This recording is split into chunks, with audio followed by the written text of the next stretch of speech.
I never told my mother what was truly hidden inside the secret warehouse my father left me. When she remarried a man who saw me as nothing more than a stubborn obstacle to his financial dreams, I made sure he would never find the key.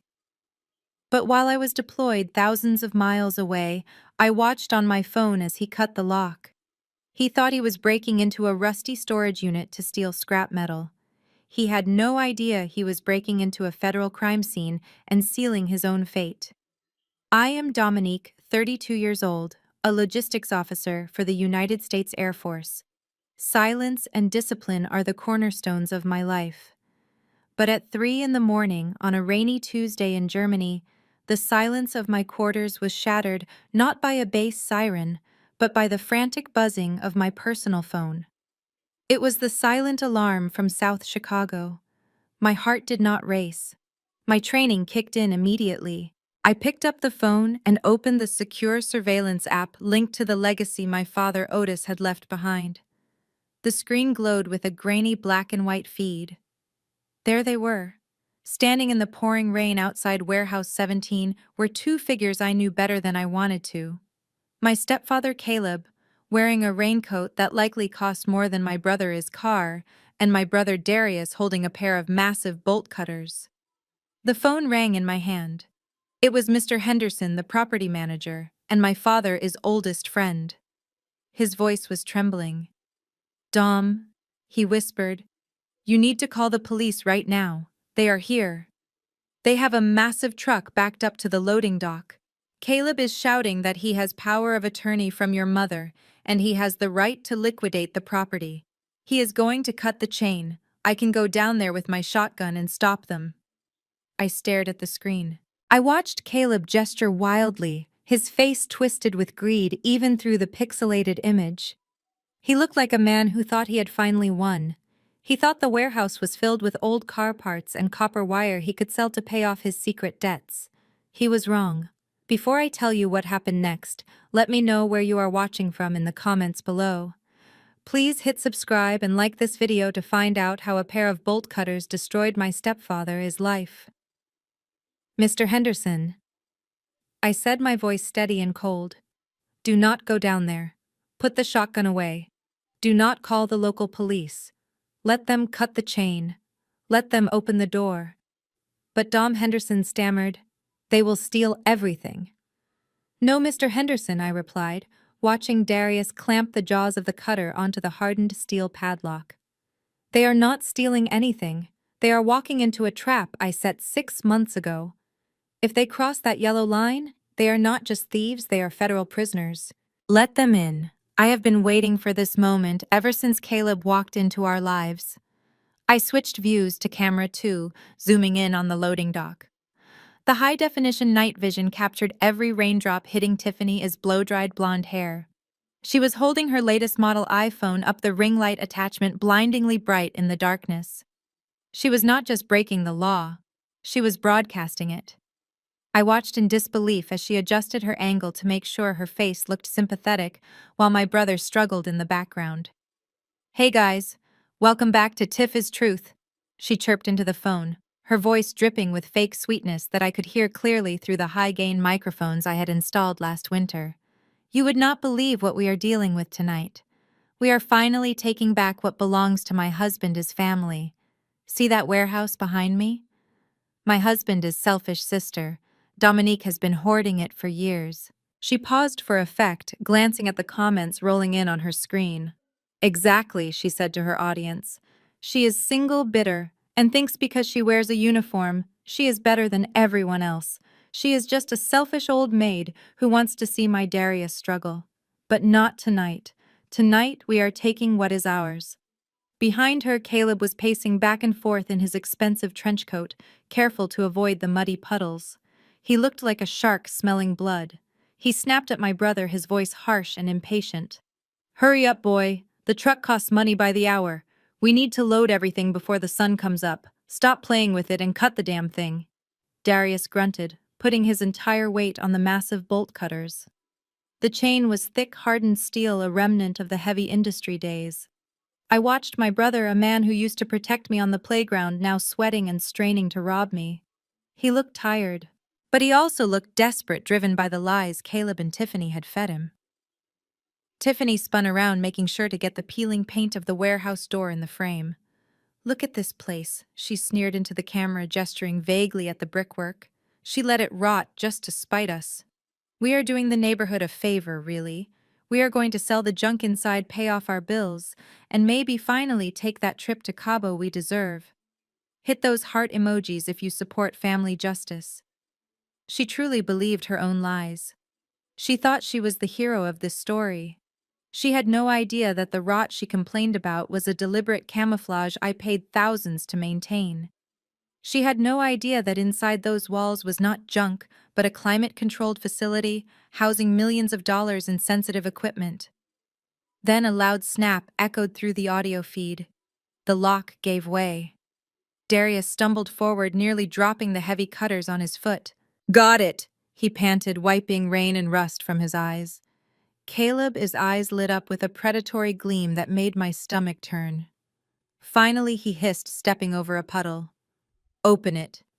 Let us see what the old man was hiding from us." Tiffany turned the camera back to her face, flashing a triumphant, rehearsed smile. "This is it, guys. The moment of truth. Justice is served." I took a sip of water, my hand perfectly steady as I watched them grab the handle of the rolling door. They were about to open Pandora's box. But before that metal door rolls up and ruins their lives, you need to understand why they felt so entitled to my property. You need to understand the year of hell they put me through that led to this precise moment. To understand why my brother was sweating over a padlock in the middle of the night, we have to go back to the day we put my father in the ground. It was exactly 1 year ago. The funeral parlor was suffocating, filled with the scent of lilies and the murmurs of distant relatives who only showed up when there was a possibility of an inheritance. My father, Otis, had been a quiet man, a man of grease gears and few words. He was the only person in this family who actually saw me, and burying him felt like burying the only ally I had in this world. After the service, the reading of the will took place in the lawyer's mahogany-paneled office downtown. The atmosphere was tense. My mother, Patricia, sat in the center chair, dabbing at dry eyes with a lace handkerchief. She was mourning, yes, but I could see the calculation in her gaze as she looked around the room. Darius sat next to her, already scrolling through sports car listings on his phone, leg bouncing with impatience. They were not waiting to hear my father's last words. They were waiting for a payout. The lawyer, a stern man named Mr. Thompson, who had known my father for 30 years, cleared his throat and adjusted his glasses. He began reading in a monotone voice. "To my wife, Patricia, I leave the family home on Euclid Avenue, the life insurance policy, and the entirety of my savings accounts." Mom let out a breath. She had been holding a small, satisfied smile touching her lips before she quickly composed herself. She had secured her comfort. She squeezed Darius's hand, whispering loud enough for me to hear, "See, I told you Daddy would take care of us." Then Mr. Thompson turned his gaze to me. His expression softened just a fraction. "And to my daughter Dominique, I leave Warehouse 17 in the Southside Industrial District, along with all its contents, equipment, and legal liabilities." The room went dead silent. Mom frowned, her brow furrowing in genuine confusion. "That old place," she scoffed, breaking the somber mood. "Otis never sold that dump. It has been sitting there rotting for 20 years. Why would he saddle her with that?" Darius laughed out loud.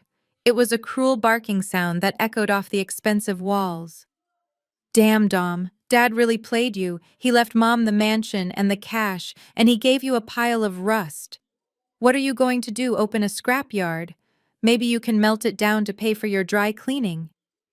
I did not take the bait. I did not look at Darius. I kept my eyes on the heavy iron key Mr. Thompson slid across the desk. It looked ancient, but I knew the security system it bypassed was anything but. My father had whispered to me on his deathbed, "Keep the door closed, Dom. Keep it safe. It is your future. They will not understand, and they do not need to." I reached out and took the key. The metal was cold against my palm, grounding me. "I will take it," I said simply. my voice even. Mom shook her head, looking at me with a mixture of pity and annoyance, as if my inheritance was a personal insult to her. Suit yourself, she said, standing up to leave. Just do not ask me for money when the property taxes come due. That eyesore is your problem now. Do not expect us to bail you out when you realize it is worthless. She walked out of that office believing I had been given a burden. She had no idea that the eyesore she despised generated more revenue in a single month than her beloved house was worth in a decade. But I kept my mouth shut. And that silence was exactly what left the door open for a predator like Caleb to enter our lives just 2 months later. It took exactly 8 weeks for the grief to vanish from my mother, his face replaced by a blush that looked entirely too teenage for a 60-year-old widow. She called a mandatory family dinner to introduce us to someone special. When I pulled into the driveway of my childhood home, I parked behind a sleek black Mercedes S-Class. It shined under the streetlights, screaming success and power. But my military training forces me to notice details others miss. On the rear passenger window, barely visible against the tint, was a small clear barcode sticker.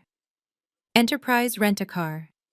I walked inside to find a stranger sitting in my father's favorite armchair. This was Caleb. He was 55, wearing a suit that was a shade too blue and a gold watch that was a size too big. He stood up when I entered, flashing a smile that showed too many teeth, but the warmth never reached his eyes. He introduced himself as a visionary investor, specializing in cryptocurrency and decentralized finance. To my mother, he sounded like Elon Musk. To me, he sounded like every spam email I automatically deleted. From the moment he shook my hand, I felt like I was being appraised, not greeted. His eyes did not linger on my face.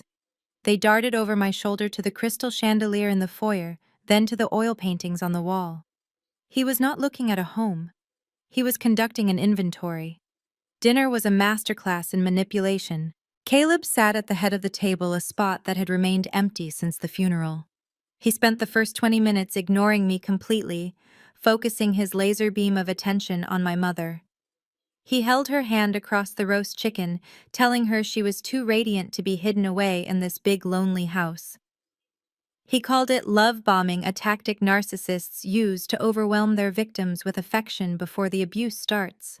My mother soaked it up like a dry sponge. Then he turned his sights on Darius. My brother, who had not held a steady job since the Obama administration, was suddenly being told he had the spirit of a lion. Caleb leaned in, his voice low and conspiratorial. You know, Darius, the traditional job market is a scam.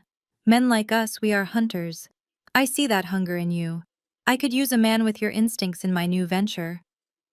Darius sat up straighter, puffing out his chest. For the first time in years, someone was validating his laziness as untapped potential. Caleb had him hooked in 5 minutes flat. Finally, Caleb turned to me. The warmth vanished from his voice, replaced by a cold, businesslike tone. Patricia mentioned there is another asset. A commercial property downtown. A warehouse I believe I stopped eating. I looked him dead in the eye. It is not an asset, I said. It is a storage unit, and it is not for sale. Caleb laughed, a dismissive sound that grated on my nerves. Oh, everything is an asset, Dominique. You just have to know how to leverage it. Your mother and I were talking, and we think it is a shame to let prime real estate sit idle. Imagine what we could build for this family if we liquidated it and reinvested the capital into my crypto portfolio. He said we. He had been in our lives for 2 hours, and he was already claiming ownership of my father's legacy. My mother nodded along enthusiastically, completely under his spell. That was the moment I knew. This man was not here for love. He was here for a payday, and I was the only thing standing in his way. Caleb did not waste time with subtleties. He wiped his mouth with a linen napkin, leaned his elbows on the table, and clasped his hands together, like a judge delivering a verdict. The pleasantries of dinner were over. It was time for business. He looked at Darius, then at me, and finally settled his gaze on my mother, as if seeking her silent permission to begin the extraction process. Dominique. He started, his voice dripping with faux concern. We need to be practical. I have looked into the zoning laws for that industrial district. The land value is spiking. Right now, that warehouse is just a liability. It is bleeding property taxes and insurance costs that you simply cannot afford on a government salary. But if we sell now, we are looking at a substantial injection of liquid capital. I slowly placed my fork down the metal, clicking against the fine china. I saw where this was going, but I let him finish. I wanted to hear him say it. He gestured toward my brother, who was busy picking his teeth. Darius has a vision, Dominique. He wants to open a luxury car detailing franchise. It is a brilliant concept, but he needs seed money. If we sell that empty shell of a building your father left, we can fund Darius completely. We can secure his future. It is what Otis would have wanted. The mention of my father's name coming from his mouth felt like a physical slap. I looked at Darius. He was not looking at me. He was looking at his reflection in a spoon, already imagining himself the CEO of a company he did not work for. I am not selling, I said. My voice was low, but it carried across the room. Caleb's smile faltered for a fraction of a second before recovering. Now, Dom, do not be emotional. Think about the family. I am thinking about the family, I replied, locking eyes with him. I am thinking about how my father told me to keep that building. I am thinking about how Darius quit his last 3 jobs in under a month. And I am thinking about how you seem to have already spent the money from a property you do not own. The answer is no.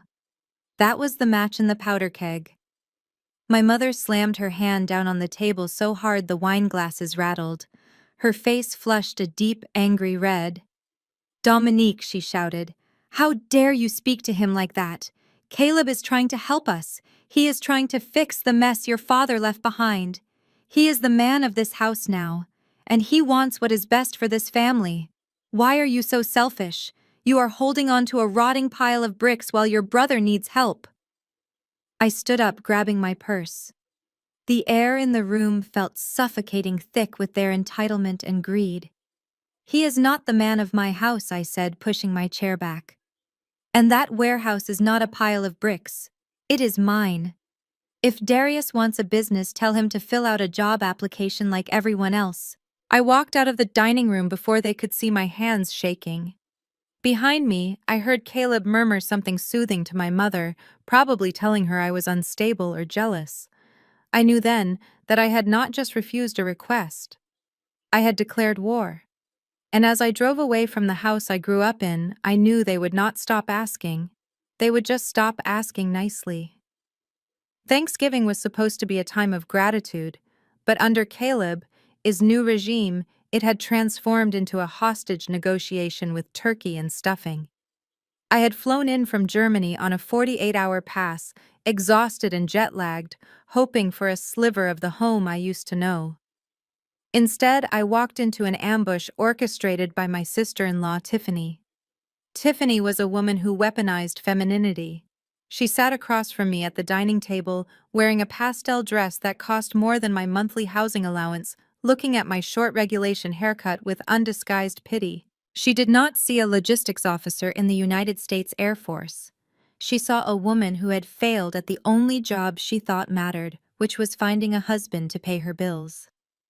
"You look so tired, Dominique," she said loudly enough for the entire table to hear. Her voice was high-pitched and dripping with fake concern. "I do not know how you do it. Living on a base, wearing those baggy uniforms every day, being around all those rough men. It is just so masculine. I could never do it. I need to feel like a woman, you know. I need to nurture a home." I slowly cut a piece of turkey, fighting the urge to tell her that the baggy uniform she despised protected the freedom she enjoyed. I just smiled tightly. "It is a career, Tiffany, not a lifestyle choice. It pays well." Tiffany laughed, a tinkling sound that grated on my nerves. Well, not well enough to buy a house in a decent school district, apparently. Speaking of which, Darius and I saw the most adorable colonial in Oak Park yesterday. It has 4 bedrooms, a sunroom, and a huge backyard. It would be perfect for a nursery. The table went silent. This was the setup. I saw Caleb stop chewing, his eyes locking onto me. My mother perked up at the word nursery. "We are trying for a baby," Tiffany announced, placing a hand on her flat stomach. "But we cannot raise a child in that cramped apartment we are renting. We need a real home. We need stability. And we could have that house next month, if we just had the down payment." She turned her gaze to me, her eyes wide and innocent. "It is just such a shame, really. That warehouse of yours is sitting there collecting dust and graffiti. If you sold it, Darius and I could buy the house in Oak Park. Think about it, Dom. Mom could be 10 minutes away from her future grandchildren, instead of an hour." My mother let out a longing sigh. "Oh, that would be wonderful, to have the babies so close. I could visit every day." Tiffany nodded, driving the knife in deeper. "Exactly, Mom. But I guess Dom has other priorities. It feels like she is choosing a pile of rotting bricks over her own nephew. It is kind of heartless when you say it out loud, is not it?" I looked around the table. In under 2 minutes, Tiffany had rewritten reality. I was no longer the responsible daughter protecting a family asset. I was now the selfish villain standing between my mother and her grandchildren. I was the cold, unfeeling career woman denying my brother a home. The manipulation was masterful, and it made me sick to my stomach. I realized then that Tiffany was not just annoying, she was dangerous. The silence at the dinner table was broken only by the scraping of my mother's chair. She did not reprimand Tiffany for her cruelty. Instead, she looked at me with watery eyes and signaled for me to follow her into the kitchen. I stood up, feeling the weight of Caleb's smug stare burning into my back as I pushed through the swinging door. The kitchen was my mother's domain, usually filled with the smell of spices and the sound of her humming. Tonight it felt like an interrogation room. She turned on the faucet, letting the water run to drown out our voices, a trick she used to use when hiding secrets from my father. But this time, she was not hiding secrets for him. She was hiding lies for Caleb. She leaned against the granite counter, gripping the edge until her knuckles turned white. "Dominique," she whispered, her voice trembling, "I did not want to tell you this over the phone. I did not want to worry you while you were overseas. But I am sick." I froze. The anger I felt toward Tiffany evaporated, replaced by the instinctive fear of a daughter losing her only remaining parent. "What do you mean, Mom?" I asked, stepping closer. "It is my arthritis," she sobbed, letting a single tear roll down her cheek. "It has gotten so bad. Some days I cannot even walk up the stairs. The doctors say I need a special treatment. A new therapy that is not covered by insurance. It costs thousands a month." She looked up at me, her eyes pleading. "Caleb has been paying for it out of his own pocket. He has been draining his investment accounts just to keep me mobile. He is too proud to tell you, but he is running out of money, Dom.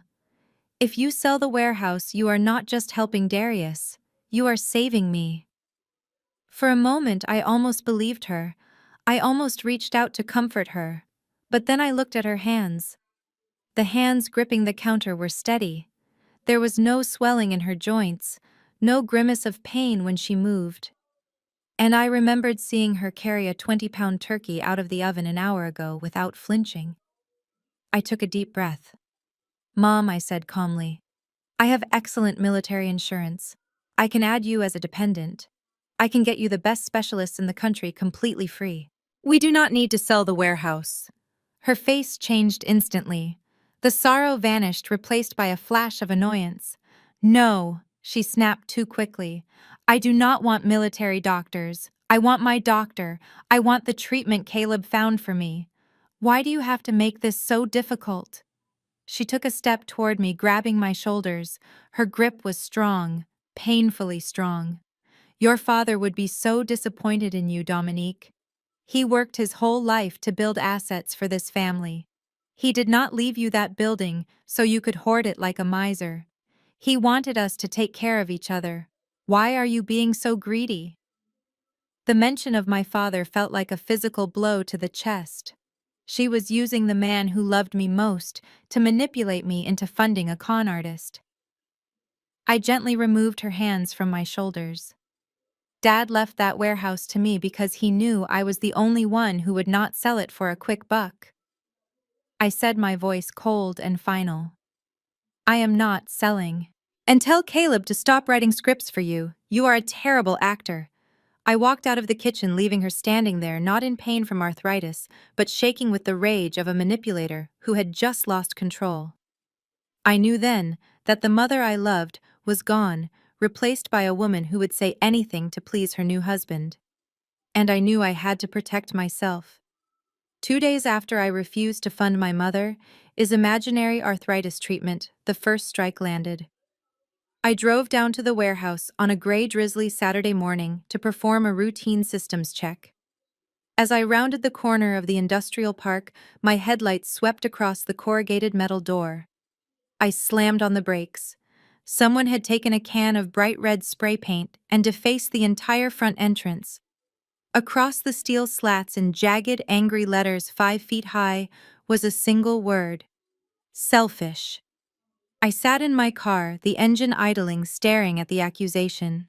It was not the work of local taggers. Gangs in Chicago have a specific style, a visual language of territory and power. This was clumsy, emotional, and personal. It was the handwriting of a man who had never been told no in his life. It was Darius. I stepped out of the car, the rain chilling my neck. I walked up to the service door, intending to scrub the paint off before the city fined me. I reached into my pocket for the key, but when I tried to slide it into the padlock, it hit a wall.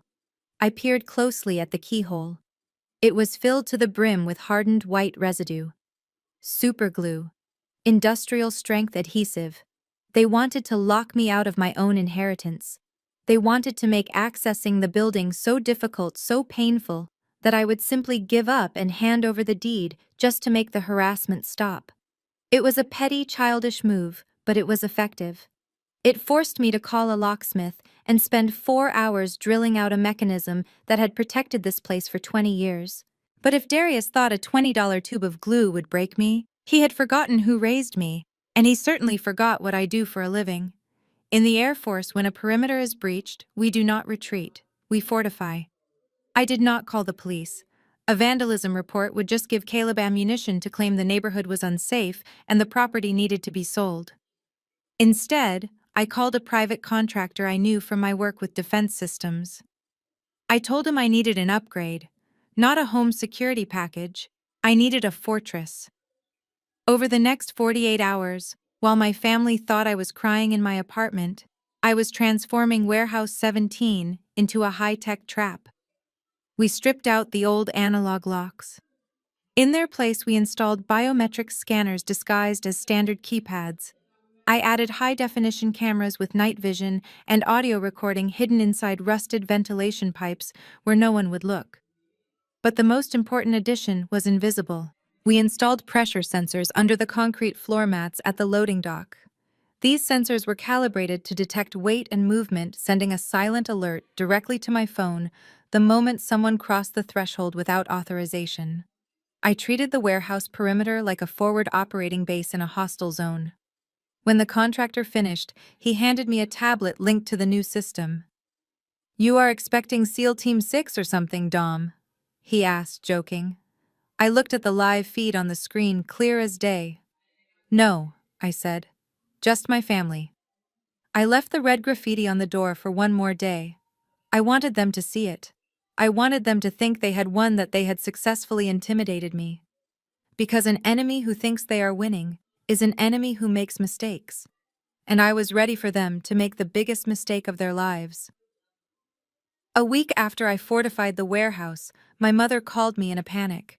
She was screaming that the family was ruined, that we were going to be out on the street, and that I needed to come home immediately. I drove over expecting a medical emergency. What I found was a staged production of despair that would have been laughable if it were not so dangerous. Caleb was sitting on the living room floor, his head in his hands, surrounded by stacks of paper. His tie was undone, his hair was messy, and he was rocking back and forth. My mother was kneeling beside him, rubbing his back and weeping. It was a scene designed to trigger guilt, but all it triggered in me was suspicion. He looked up when I entered, his eyes red and puffy.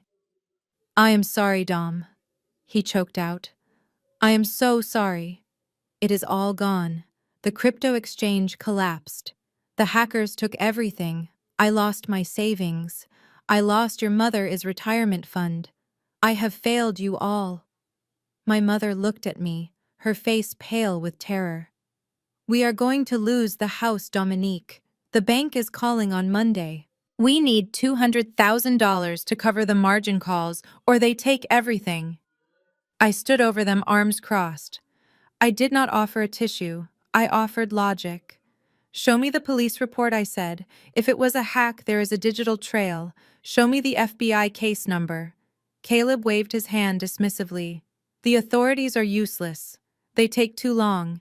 We need a solution now. But I have a plan. I have a friend at the bank who can fast-track a bridge loan to cover us until the insurance pays out. He is willing to cut a check tomorrow morning. He paused, taking a shaky breath, and then delivered the punchline. But he needs collateral. Hard assets. Since this house is already mortgaged, he said the warehouse deed would be perfect. I do not need to sell it, Dom. I swear. I just need to borrow the title for 30 days, just to show the bank we have equity. As soon as the insurance money comes in, I return the title to you. No risk. You save the family and you keep your property.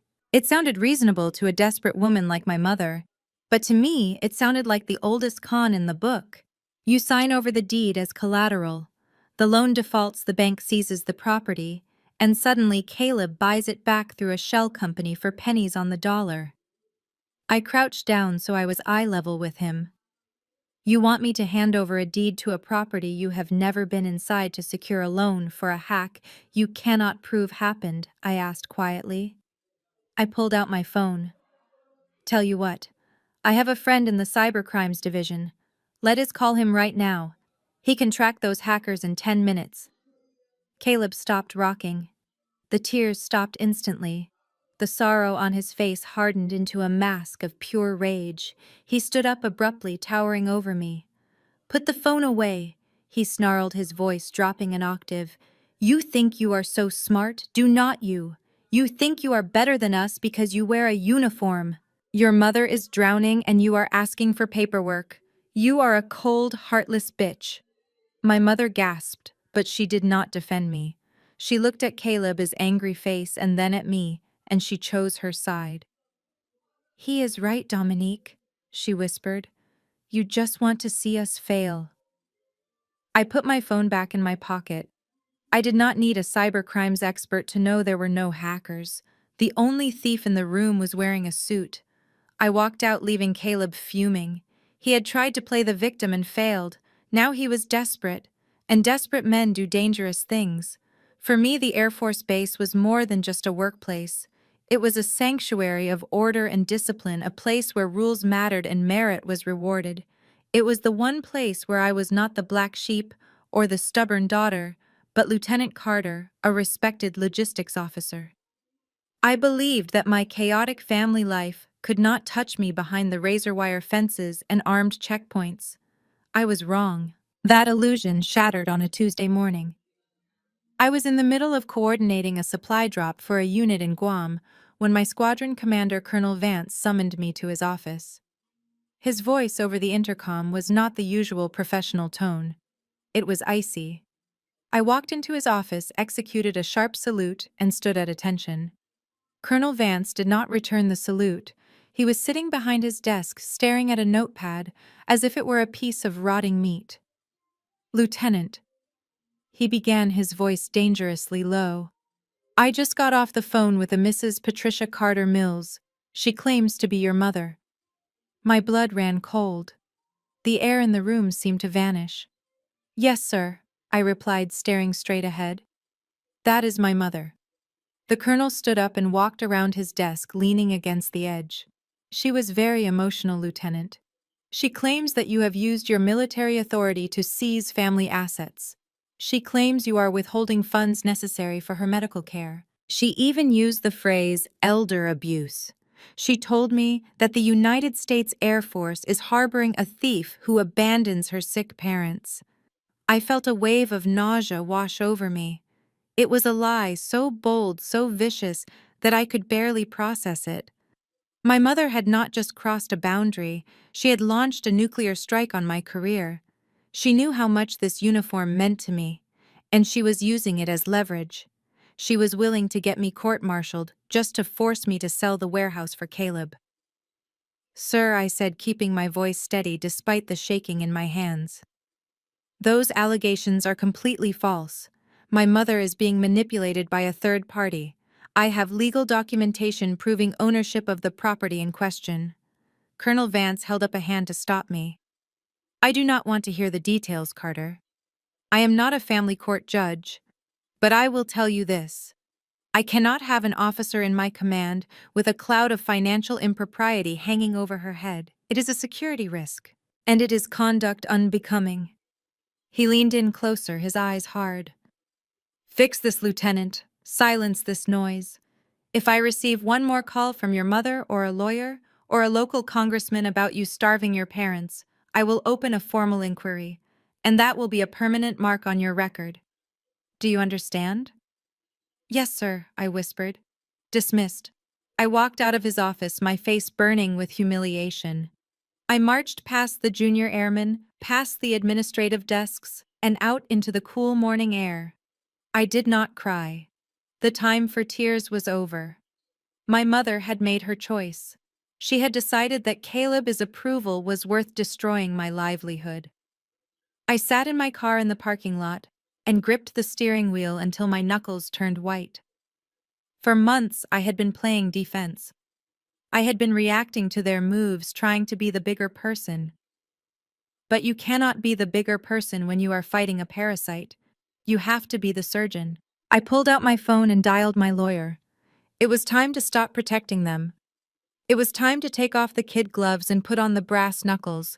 If they wanted a war, I was going to give them one they could never win. The escalation I expected arrived 3 days later via certified mail. It was a heavy manila envelope bearing the letterhead of Sterling and Associates, a law firm I recognized from late-night television commercials promising quick settlements for slip-and-fall accidents. Caleb had gone bottom feeding, and he had found a shark. I sat in my car outside the base post office and tore open the seal. As I read the legal jargon, my hands began to tremble, not from fear, but from a rage so pure it felt like white heat. The letter was a formal notice of intent to contest my father's will, but it was the reasoning that made my stomach turn. The document claimed that Otis Carter was mentally incapacitated at the time of signing his final testament. It alleged that I, Dominique Carter, had used undue influence and emotional manipulation to coerce a senile dying man into disinheriting his wife. It was a grotesque rewriting of history. My father had been sharp as a tack until his final breath. He had known exactly who my mother was, and more importantly, he had known exactly who he wanted to protect. They were dragging my father's memory through the mud just to get their hands on a payout. This was no longer just about property, it was about honor. I did not call my mother. I drove straight to the legal assistance office on base. As an officer, I had access to the Judge Advocate General Corps, or JAG. I met with Captain Miller, a sharp litigator, who had spent 10 years tearing apart fraudulent claims against service members. I slid the letter across his desk without a word. Captain Miller read it, his eyebrows raising slightly as he reached the paragraph demanding an immediate freeze on all assets associated with the warehouse. "This is a shakedown," Dom Miller said, tossing the letter back. "They know they cannot win this in probate court. Proving lack of capacity without medical records is impossible, and your father is. Doctors will testify he was lucid. They are trying to bury you in legal fees and stress until you settle. They are betting that you will pay them 50 grand just to make them go away." I leaned forward. "I do not want to settle, Captain. I want to counter-sue, and I want to destroy their credibility." Miller nodded, pulling out a notepad. "Then we stop playing defense. If this lawyer is willing to file a frivolous suit, it means his client is desperate. Rich men do not hire strip mall lawyers to contest clear wills. We need to find out why Caleb is so desperate for cash right now. Who is he really?" That question sparked the investigation. I went home that night and did what I should have done the day Caleb drove his rental car into our driveway. I stopped looking at him as my stepfather and started looking at him as a target. I pulled his public records. I ran background checks on his so-called investment firm. What I found was silence. No business registration for his crypto company, no property records in his name in the entire state of Illinois. For a man who claimed to be a wealthy investor, Caleb was a ghost. And in my line of work, ghosts usually have something to hide. I decided to dig deeper, and what I was about to find would not just win the lawsuit, it would send him to prison. The call came at 2 in the morning, shattering the fragile peace I had found after my meeting with Jag. It was not the police this time, it was my mother. Her voice was shrill, bordering on hysteria, piercing through the speaker before I could even say hello. "You need to wire $5,000 to the Cook County clerk right now. Your brother is in jail." I sat up in bed, rubbing the sleep from my eyes. Darius was 30 years old, yet somehow his emergencies always became my emergencies. I asked what happened, keeping my voice flat. "He was just defending himself," my mother screamed. "Some bouncer at a club disrespected him." He was protecting his dignity. I knew exactly what that meant. Darius had likely tried to use Caleb as fake status to get into a VIP section, got rejected, and threw a drunken punch at a man twice his size. And now, they expected me to clean up the mess. "I am not sending the money." "Mom," I said calmly. There was a stunned silence on the other end, followed by an explosion of rage. "What do you mean you are not sending it? You have the money. You have that government salary. You have savings. He is your brother Dominique. He cannot stay in a cell with criminals." "He is a criminal if he assaulted someone," I replied. "Let him sit there for the night. Maybe a night in lockup will teach him the discipline you never did." My mother gasped. "You are evil. You are actually evil. Caleb was right about you. You want to see us destroyed. If you do not pay this bail, do not ever call me again. You are dead to me." The line went dead. I stared at the phone, feeling a strange mixture of pain and relief. But the attack was not over. 20 minutes later, my phone started buzzing with notifications. Tiffany had taken the fight to the public square. I opened social media to see a picture of me in my dress blues, a photo I had sent to the family group chat with pride years ago. Tiffany had posted it with a caption that made my blood boil. "My heart is breaking tonight," she wrote. "My husband is sitting in a cold cell because of a misunderstanding, and his own sister, a so-called officer of the peace, refuses to help him. She has the money, but she would rather watch her brothers suffer than lift a finger. This is what happens when people forget where they come from. Hashtag fake family, hashtag heartless." Comments were pouring in from their friends and distant relatives, calling me a traitor, an elitist, and worse. They were spinning a narrative where Darius was the victim and I was the oppressor. It was a calculated attempt to shame me into submission. I put the phone down on the nightstand. I did not reply. I did not defend myself. I let them scream into the digital void. By refusing to bail Darius out, I had finally drawn the line in the sand. My mother had disowned me, and Tiffany had slandered me. They thought this would break me. They thought I would come crawling back with my checkbook to buy their forgiveness. But they underestimated my resolve. If I was dead to them, then I had nothing left to lose. And a soldier with nothing to lose is the most dangerous opponent of all. I knew that blocking them on social media and refusing to pay bail was only a temporary shield. Caleb was drowning in debt, and a drowning man does not stop thrashing just because you look away. He would keep coming for the warehouse until he either got it or destroyed it. So I decided to give him a target. I decided to tell a lie that was so precise, so legally binding, that it would force his hand. I agreed to meet my mother for coffee a week later. It was a neutral ground, a busy Starbucks near the park. She looked tired, her eyes avoiding mine, clearly torn between her husband's demands and her daughter's defiance. Caleb was not there, but I knew he was listening. I could see her phone placed face down on the table, the call timer running. "Mom," I said, keeping my voice loud enough for the microphone to pick up. I want to explain why I cannot sell the warehouse. It is not just about Dad. It is legal. I signed a 10-year lease agreement last month. My mother looked up, confused. A lease? You rented it out? Yes. I lied. Smooth as silk. To a shell corporation I invented named Apex Industrial Solutions. They are a chemical storage company. They paid 5 years up front to store industrial solvents and cleaning agents. The contract is ironclad. If I break the lease, I owe them $3 million in penalties. My hands are tied. I watch the phone on the table. I imagine Caleb on the other end, his face twisting in frustration. He had thought I was just being stubborn. Now he thought I was legally trapped. My mother sighed, clearly relaying the message to her invisible audience. So there is nothing we can do. It is just filled with chemicals for 10 years. I nodded. Exactly. And these are volatile materials. Hazardous, if mishandled.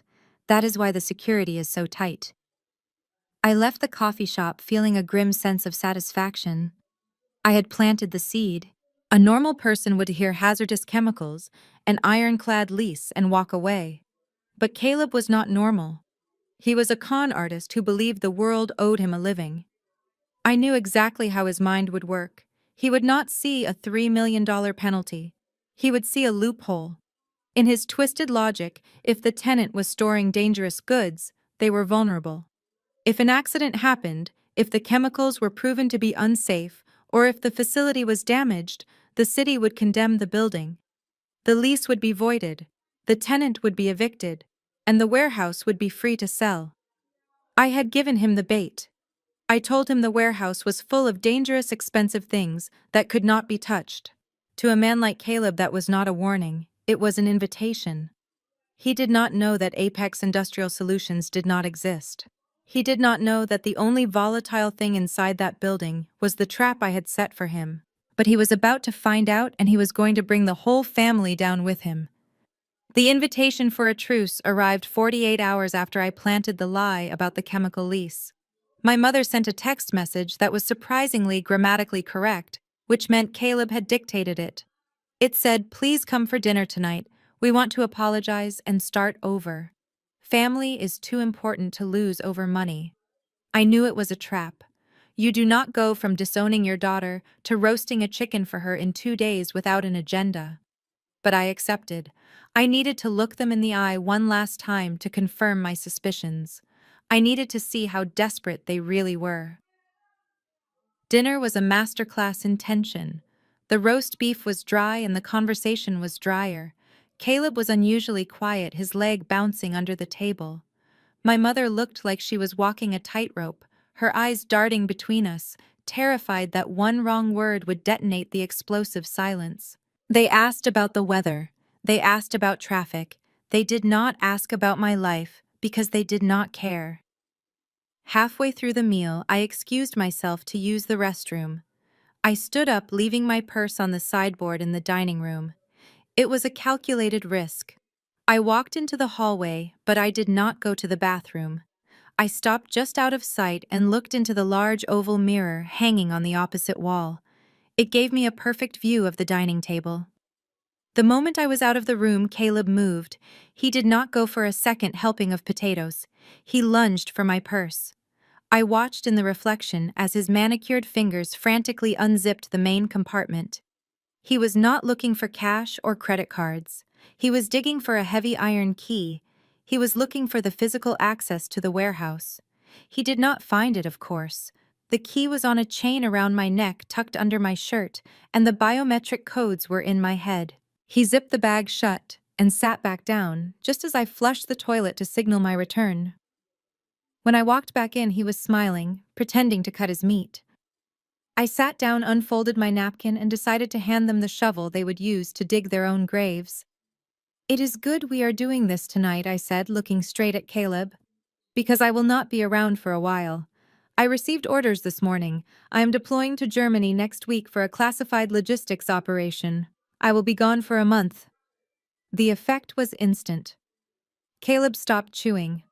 A look of pure predatory relief washed over his face. He exchanged a quick glance with my mother. They thought they had won the lottery. In their minds, the guard dog was leaving the property and the gate was being left wide open. Germany? Caleb asked, trying to sound casual. That is a long trip, so the warehouse will be unmonitored. Completely, I lied. No staff, just the inventory sitting there. I will be unreachable. I saw the gears turning in his head. He was already planning the break-in. He thought he had a 30-day window to rob me blind. He had no idea he was walking into a surveillance zone that I could monitor from anywhere on the planet. I finished my meal, thanked them for the dry beef, and walked out. It was the last time I would break bread with them. The next time I saw them, they would be in handcuffs. The next morning, I executed the final phase of my deception. I packed 2 large suitcases, making sure to drag them loudly down the stairs so my mother would hear. I wore my travel fatigues, holding a folder of fake deployment papers I had printed the night before. My mother was waiting in the kitchen, offering me a travel mug of coffee. Her hands were shaking slightly, but she forced a smile. "Safe travels, Dominique," she said, kissing my cheek. "Do not worry about anything here. We will hold down the fort." I looked at her, searching for any sign of hesitation, any flicker of maternal instinct that would warn me to stay. There was nothing, just the eager anticipation of my departure. "Thanks, Mom," I said. "I will see you in a month." I drove to O'Hare International Airport, but I did not board a plane to Frankfurt. Instead, I checked into a hotel near the airport, set up my command center, and waited. I had already arranged for a friend in the unit to post a few pre-scheduled photos of Germany on my social media over the next few days to sell the lie. Once I was settled, I made the most important call of the operation. Mr. Henderson picked up on the first ring. "It is done," I told him. "I am officially gone. They think the warehouse is defenseless." Mr. Henderson sighed, the sound of a man who hated what he was about to do, but understood why it was necessary. "I saw a black truck drive by twice this morning, Dom. Slow. Checking the perimeter. It is them." "I know," I said, watching the live feed on my laptop. "Listen to me carefully, Mr. Henderson. When they come back, and they will come back tonight, do not intervene. Do not turn on the perimeter lights. Do not call the sheriff. Let them cut the chain. Let them break the door." "But what if they damage the structural supports?" he asked worriedly. "They won't get that far," I assured him. "The trap is inside. I just need them to cross the legal threshold. I need them to commit a felony on camera. If you stop them at the gate, it is just trespassing. If they enter the building with tools, it is burglary of a federal contractor facility. There is a big difference in prison time." There was a long pause. "You really want to send your own family to prison, Dom?" I looked at the screen where I could see the reflection of my own tired face. "They are not my family anymore, Mr. Henderson. They are hostiles, and they chose this war. Just stay inside and keep your phone ready." I hung up and sat back in the hotel chair. The sun was setting over Chicago, casting long shadows across the city. I knew that somewhere in those shadows, Caleb was gathering his crew, thinking he was the smartest man in the room. He had no idea that he was walking into a cage I had built specifically for him. The waiting was the hardest part, but I knew it wouldn't be long now. The trap was set, the bait was taken, all that was left was the snap. While I was setting up my surveillance station at the hotel, Caleb was running out of time. I learned later, through the discovery phase of the trial, that his desperation had a name, and that name was Rocco. Rocco was a loan shark from the South Side who did not believe in grace periods or payment plans. He believed in breaking legs. Caleb owed him $100,000 money he had borrowed to fund the fake lifestyle he used to seduce my mother. And the deadline was midnight. Caleb knew he could not get the deed from me legally, so he decided to take the money he believed was hidden inside my property by force.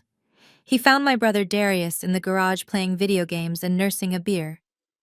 Caleb turned off the console and stood in front of the TV, his face slick with sweat. "Listen to me, Darius," Caleb said, his voice trembling with a mix of fear and adrenaline. "We do not have time to wait for lawyers. Your sister lied to us. There are no chemicals in that warehouse. That lease is a fake." Darius looked up, confused. What are you talking about? Why would she lie? Because she is hiding the cash. Caleb lied, improvising a story that targeted my brother is greed perfectly. Otis did not trust banks. Everyone knows that. He kept his fortune in cash hidden in the walls of that warehouse. There must be at least $500,000 sitting in there. And Dominique is trying to keep it all for herself. She is probably flying to Germany to wait until the coast is clear so she can move it. Darius stood up, his eyes widening. $500,000. That is our money. That is my inheritance. Exactly, Caleb hissed, grabbing Darius by the shoulders. And we are going to go get it tonight. But we have to be smart. We cannot just break in and leave. That leaves evidence. He reached behind a stack of old tires and pulled out 2 red plastic gasoline cans. The smell of petrol filled the small garage. We go in, Caleb whispered. We find the cash. And then we torch the place. Darius took a step back, looking at the gas cans with hesitation. Burn it, Caleb. That is arson. That is serious. It is necessary, Caleb snapped. We blame it on the chemicals she lied about. We say it was an electrical short that ignited the solvents. The whole place goes up. The evidence disappears. The insurance pays out. Dominique gets a check for the building and we walk away with the cash. Nobody gets hurt. It is the perfect crime, Darius. It is justice. Darius looked at the gas cans and then he looked at his empty wallet. He did not see the danger. He did not see the moral abyss he was stepping into. He only saw the easy life Caleb was promising him.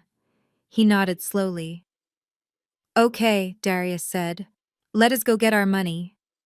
They loaded the gas cans into the trunk of the car. They thought they were masterminds planning a heist.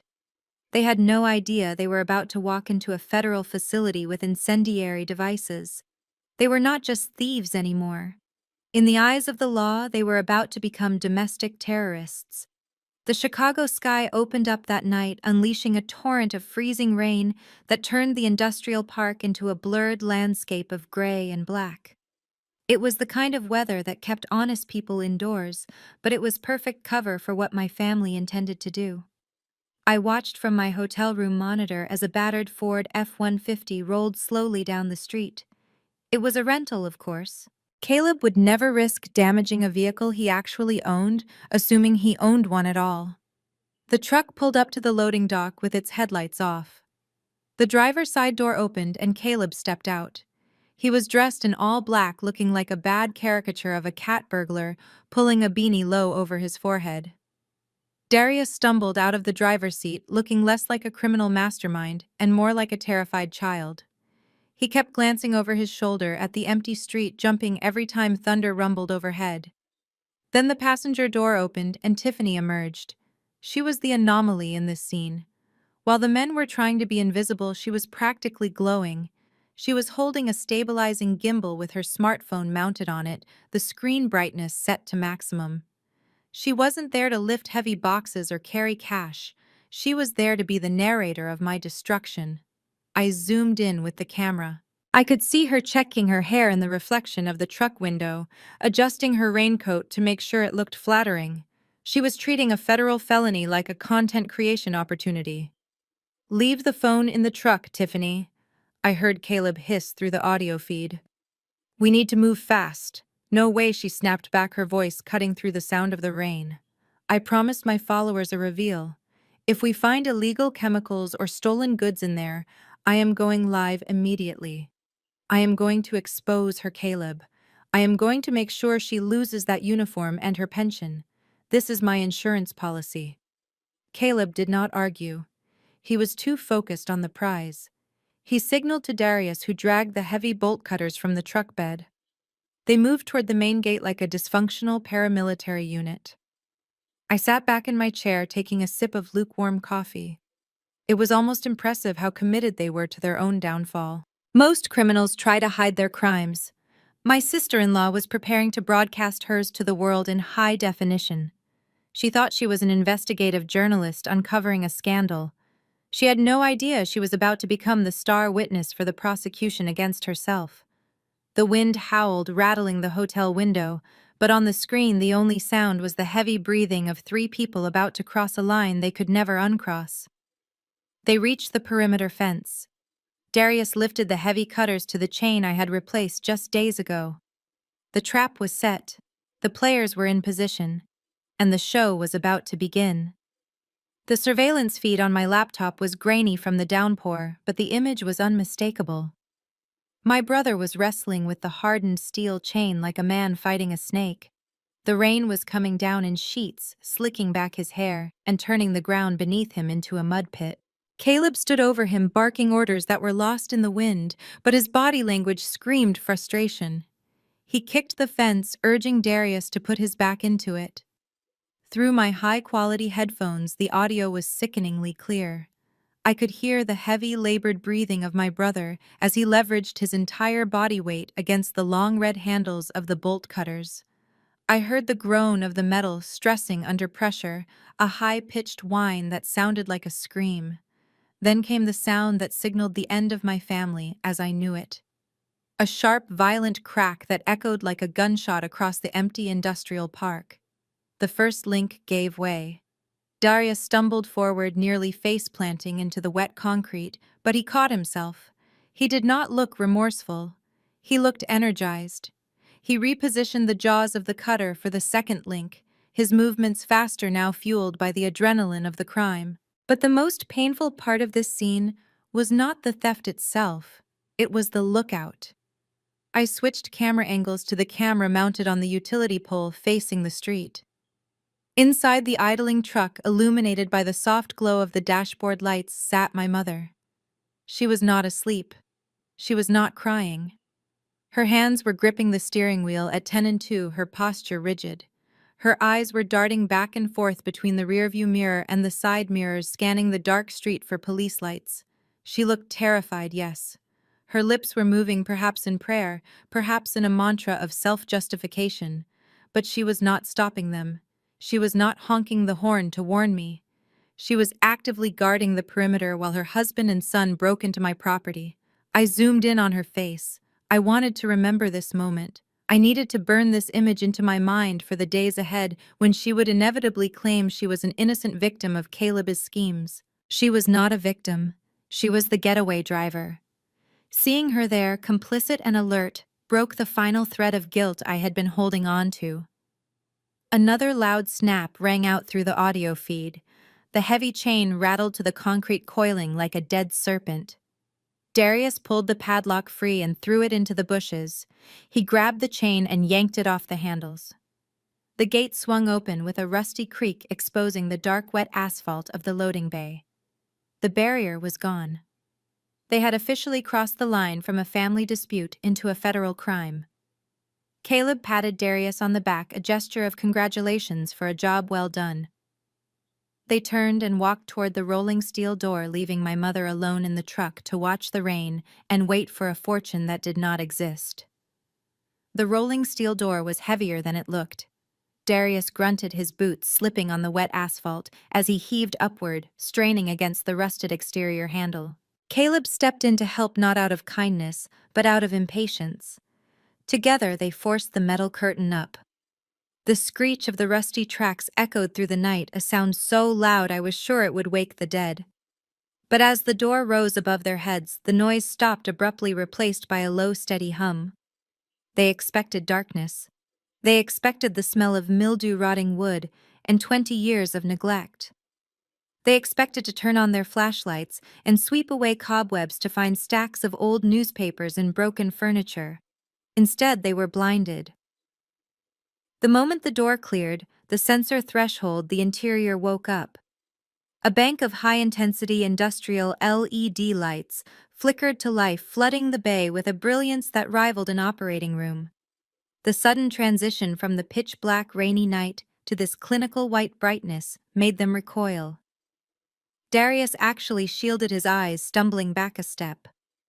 I watched their faces on my monitor. The shock was total.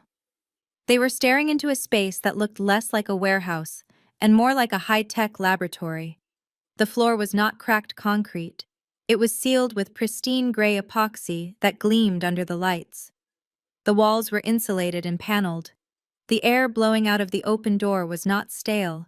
It was crisp, cool, and filtered, maintained at a precise 68 degrees by the climate control system I had installed 3 years ago. Caleb lowered his hand, his mouth hanging open. "Holy hell," he whispered, his voice caught by the sensitive microphones. "Look at this place." But it was what filled the space that truly froze them. Stretching back into the depth of the building were 2 rows of massive shipping containers and reinforced crates. They were organized with military precision, each one sitting on a raised pallet labeled with barcodes and tracking chips. Darius walked forward, mesmerized, drawn in like a moth to a flame. He approached the nearest crate, a matte black polymer box the size of a small car. He reached out a trembling hand to touch the side, his fingers tracing the white stenciled letters painted on the surface. "Lockheed Martin." Darius read aloud, his voice shaking. He moved to the next one. "This one says Raytheon. And this one." He stopped at a gray metal container stamped with a distinct circular emblem: the eagle, the shield, the stars. "United States Air Force," Caleb finished for him, walking up behind him. They stood there in the center of the room, dripping wet rainwater onto my spotless floor, surrounded by millions of dollars worth of aerospace logistics equipment. A rational person would have seen those government logos and run for their life. A rational person would have realized they had just broken into a federal supply chain hub. But Caleb and Darius were not rational. They were greedy. And in that moment, they did not see danger. They saw dollar signs. They thought they had stumbled upon a black market fortune, not realizing they were standing inside their own prison cell. I watched Tiffany strut past the frozen figures of her husband and father-in-law. To a trained eye, the logos on those crates represented national security and strict chain of custody protocols. To Tiffany, they represented a lottery ticket wrapped in a scandal. She did not see federal property. She saw leverage. She shoved her phone camera right up to the stencil that read, "United States Air Force property. Do not remove." She turned to Darius, her face flushed with the excitement of a woman who thought she had just solved a mystery. "Do you see this?" she shrieked, her voice echoing off the metal walls. I knew it. I knew she was not making that money legally. Nobody makes that kind of money pushing paper for the government. She is stealing from the military. She is running a black market weapons ring out of Dad's old shed. Caleb hesitated, looking at the ominous warning labels with a flicker of unease. He was a con artist, and he knew enough about the law to know that messing with the government was dangerous. But Tiffany was a force of nature fueled by ignorance and greed. She was already miles ahead in her delusion. "This is perfect," she announced, pacing back and forth in her wet heels, leaving muddy footprints on the pristine epoxy floor. "We do not need to burn the place down, Caleb. We do not need to hide anything. We are the heroes here. We discovered a crime ring." She looked into the camera lens, addressing her imaginary audience with the confidence of a primetime news anchor. "You guys are witnessing history. We just busted a major smuggling operation. My sister-in-law is going to prison for the rest of her life. She has been acting so high and mighty, judging us for trying to survive while she is literally sitting on a pile of stolen missiles." I sat back in my hotel chair and shook my head in disbelief. It was a level of stupidity that was almost impressive. She genuinely believed that because my name was on the deed, I was personally hoarding munitions like they were collector items. She did not understand the concept of a defense contractor. She did not understand that I was paid to house and transport these items legally. "Call the police, Darius," she commanded, pointing a manicured finger at her husband. "Call them right now. Tell them we found a stash of stolen military hardware. When they arrest her, the state will seize the assets. And since we are the whistleblowers and the next of kin, we can petition for the property rights. We are going to be rich, and we are going to be famous." Darius looked at Caleb and then at Tiffany. The promise of being a hero instead of an arsonist was too tempting. He reached for his phone. She was writing a legal fantasy in her head, completely unaware of the reality she was standing in. By recording herself inside the building and threatening to call the authorities, she was not building a case against me. She was providing a video confession to breaking and entering into a secure federal facility. She thought she was calling the police to arrest me. She had no idea she was about to call in the airstrike on herself. While Tiffany was busy auditioning for her own reality show in the middle of the aisle, Caleb was driven by a much darker purpose. The clock was ticking on his debt to Rocco, and he knew that a loan shark would not accept a stolen missile guidance system as payment. He needed cash, and in his twisted mind, he was convinced that my father had hollowed out these military crates to store bundles of tax-free currency. Caleb grabbed a pry bar from his tool bag and attacked the nearest wooden crate. The stencil on the side was clear. It read, "Sensitive material. Handle with care. Do not drop." Caleb read it, sneered, and jammed the steel bar under the lid. "It is a decoy." He grunted, the veins in his neck bulging as he leveraged his weight against the wood. "Dominique is smart. She would not leave the money out in the open. She hid it inside these fake machine parts to fool the taxman." With a loud crack, the lid splintered open. Caleb frantically tossed aside layers of anti-static foam and protective bubble wrap. He dug his hands in, expecting to feel the texture of paper money. Instead, he pulled out a complex metallic cylinder wrapped in heavy plastic. It was a hydraulic actuator for a fighter jet landing gear, worth about $40,000. Caleb looked at it with disgust and threw it onto the concrete floor. The precise machinery shattered on impact, sending springs and gears skittering across the epoxy. "It is not here," he screamed, his voice cracking with panic. "Check the other ones. Dig deeper." Darius hesitated. He was holding a crowbar, staring at a crate marked high voltage. "Internal batteries. Do not puncture." "Caleb, I do not know about this," Darius stammered. "These look real.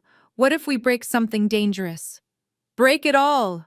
Caleb roared, turning on him with wild eyes. "It is just scrap metal, Darius. It is all a lie. The gold is at the bottom. Start digging, or you do not get a dime." Bullied by his stepfather and blinded by greed, Darius swung his crowbar.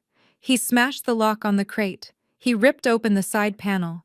He began pulling out trays of microchips and fiber optic cables, tossing them over his shoulder like garbage. I sat in my hotel room, my hands gripping the edge of the desk. Every time they threw a component on the floor, they were adding another felony charge to their rap sheet. They were destroying federal property in a frantic search for a treasure that did not exist. They were wading through millions of dollars of technology, treating it like trash, convinced that the real value was a stack of dirty $20 bills. It was the ultimate irony. They were literally throwing away a fortune to find pocket change, and they were too stupid to stop. While Caleb was busy destroying $40,000 worth of hydraulics, Darius had wandered deeper into the aisles. He was looking for something that screamed safe deposit box. He found it pushed against the back wall, hidden behind a pallet of tires. It wasn't a wooden crate like the others. It was a reinforced aluminum transport case, sleek silver and rivetless. It looked like something you would see in a spy movie, handcuffed to a wrist. There were no easy latches on this one. The top was secured with 4 heavy-duty butterfly clasps and a digital keypad that was currently blinking a steady red light. On the lid, a large yellow sticker read, "Pressurized container. Inert gas seal. Do not open. Not. Warranty void if seal is broken." Darius didn't read the warning. He only saw the heavy construction and the digital lock. In his simple, desperate mind, heavy security meant heavy cash. He waved his flashlight frantically. "Caleb, over here? I found the big one." Caleb scrambled over the debris of the crates they had already smashed. When he saw the silver case, his face twisted into a greedy grin. "That is it," he breathed, wiping sweat from his forehead. "That is the stash. Your father was a paranoid old man. He wouldn't keep the money in wood. He would keep it in steel. Crack it open." Darius positioned the crowbar. There was no gap to insert the tool, so he had to make one. He slammed the heavy steel bar down onto the corner of the aluminum case, denting the precision-machined metal. He hit it again and again, grunting with effort, until he created enough of a lip to wedge the pry bar in. He jammed the rusted tip of the crowbar into the hairline seam of the lid. Metal screeched against metal. Caleb ran over, grabbing Darius by the shoulder. "Leverage it. Put your back into it." Darius heaved with all his strength. The aluminum groaned. The butterfly clasps began to warp. Then it happened. As the lock gave way, a sharp, piercing sound cut through the noise of the rain. Hiss. It sounded like a tire blowing out, or a pressurized airlock releasing. It was a long, violent exhalation of gas. Darius jumped back, dropping the crowbar. "What was that?" he yelled. "Is it a bomb?" Caleb flinched, but his greed pulled him back in. "It is just air, open it." Darius reached out with a trembling hand and threw the lid back. They both leaned in, expecting to see stacks of $100 bills wrapped in rubber bands. Instead, they were staring at something that looked like the inside of a satellite. It was a dense cluster of gold-plated circuits, optical lenses, and titanium gyroscopes, all suspended in shock-absorbing foam. It was beautiful, terrifyingly complex, and completely foreign to them. The nitrogen gas that had been preserving the delicate electronics had escaped, and now the humid, rainy air of Chicago was rushing in to corrode the exposed sensors. "What is this?" Darius asked, his voice trembling. "Where is the money?" I watched from my hotel room, shaking my head. They had just breached the containment vessel for a drone navigation module. That single hiss of escaping gas just cost the insurance company $200,000. And they were still looking for paper. The hissing of the nitrogen gas should have been a warning to freeze, but panic makes people do stupid things. Tiffany, realizing that her big reveal on social media was turning into a confusing mess of wires and metal, lost her temper. She stormed over to where Darius and Caleb were staring at the exposed drone component, her heels clicking aggressively on the floor. "Move out of the way!" she shrieked, shoving her phone into her pocket. "You two are useless. It is right there. The money is probably underneath this junk. Stop staring at it and dump it out."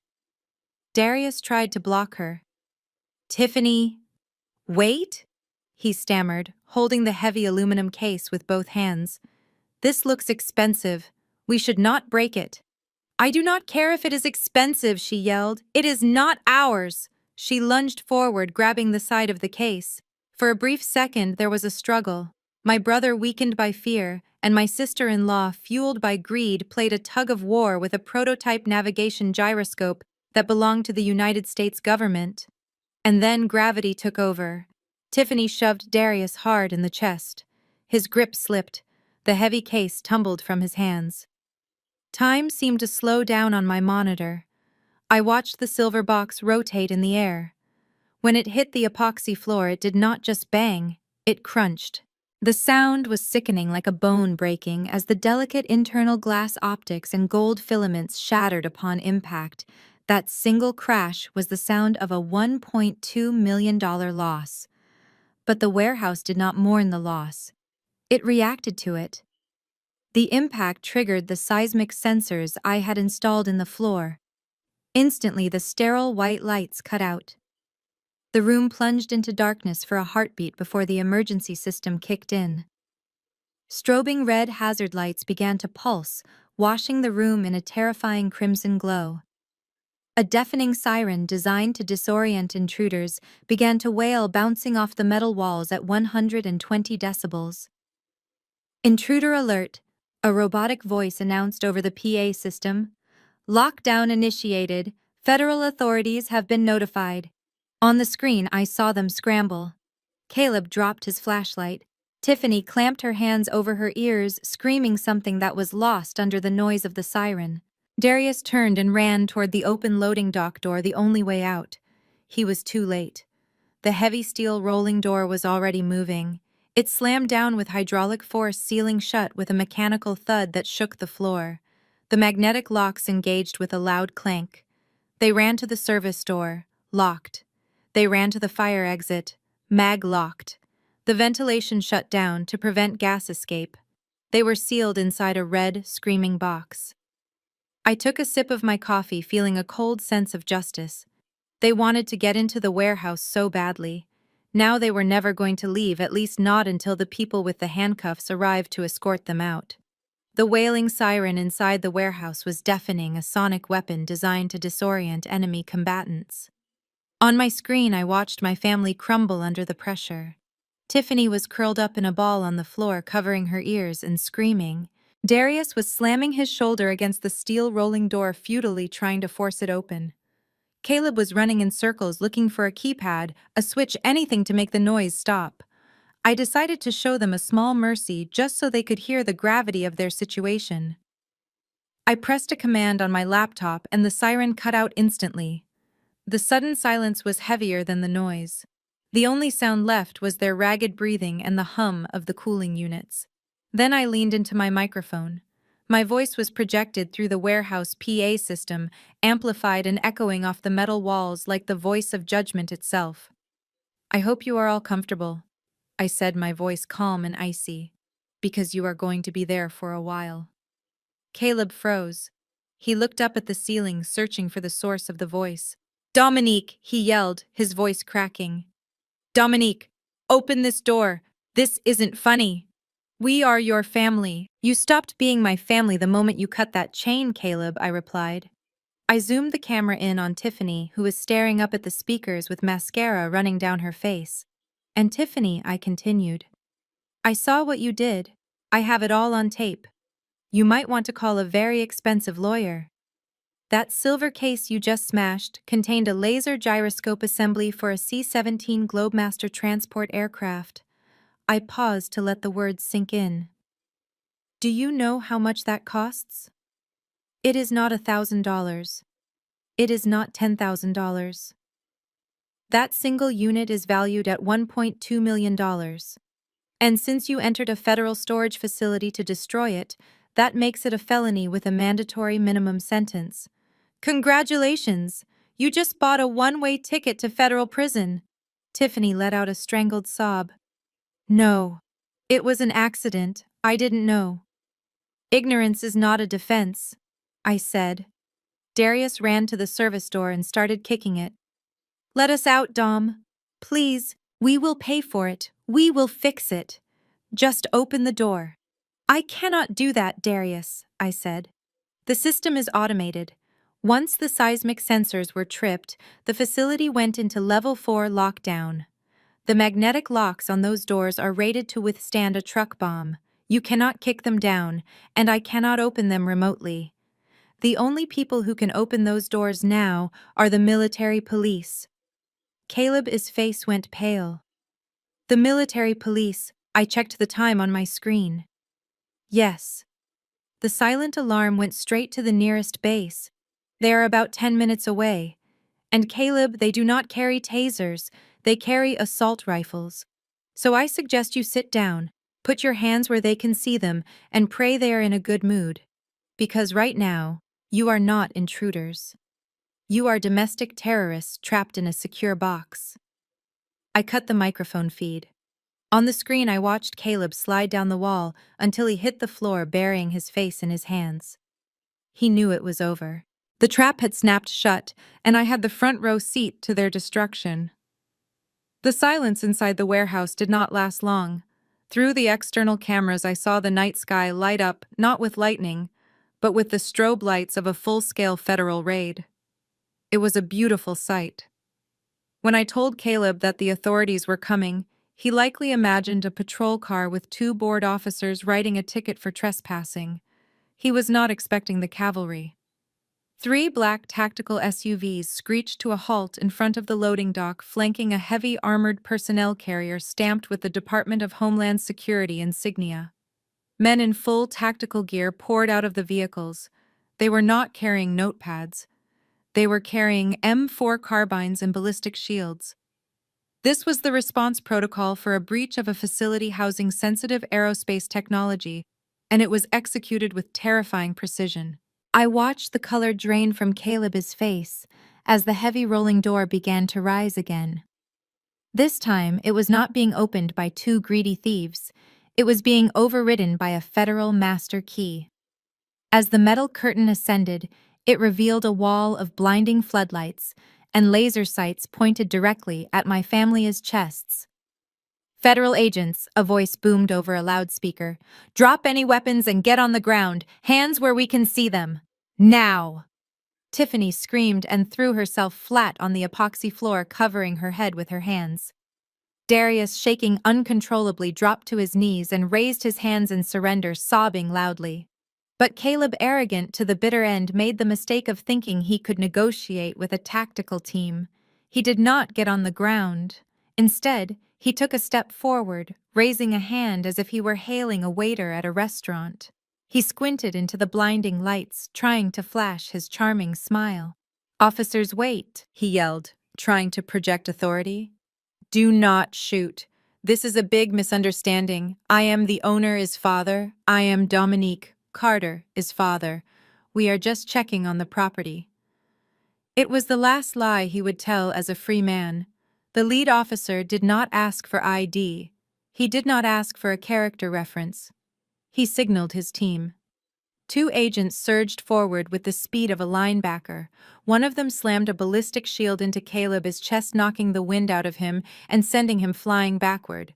Before he even hit the ground, the second agent was on top of him. I watched with grim satisfaction as my stepfather, the man who thought he was untouchable, was pressed face first into the hard concrete. An agent drove a knee into his back, grabbing his expensive suit jacket and wrenching his arms behind him. Caleb yelped in pain, spitting blood from a bitten lip. "You are assaulting a citizen," Caleb gargled against the floor. "I will sue you." "Shut up," the agent barked, tightening the zip ties around Caleb's wrists until the plastic bit into the skin. "You are under arrest for domestic terrorism and theft of government property. You have the right to remain silent, and I suggest you use it." They hauled him to his feet, dragging him toward the armored truck like a sack of garbage. He looked back at the warehouse, wild-eyed and broken. He finally realized that this wasn't a family dispute. He had stepped into a world of consequences he couldn't charm his way out of. Inside the warehouse, the scene had devolved into absolute chaos. With Caleb subdued and handcuffed, the tactical team turned their attention to the accomplices. Tiffany was still on the floor, but she was not praying for forgiveness. She was fighting for her life, which to her meant fighting for her smartphone. When a female agent reached down to secure the device as evidence, Tiffany shrieked like a banshee. "You cannot take that. That is my personal property. My cloud accounts are linked to that." The agent did not argue. She simply snatched the phone from Tiffany's grip and dropped it into an evidence bag. Tiffany lunged forward, grabbing the agent's boot. "Giving me back my phone. I have rights. I need to delete the video." The agent kicked her leg free and pinned Tiffany against the epoxy floor. "You are under arrest for conspiracy and trespassing on federal property," the agent stated calmly.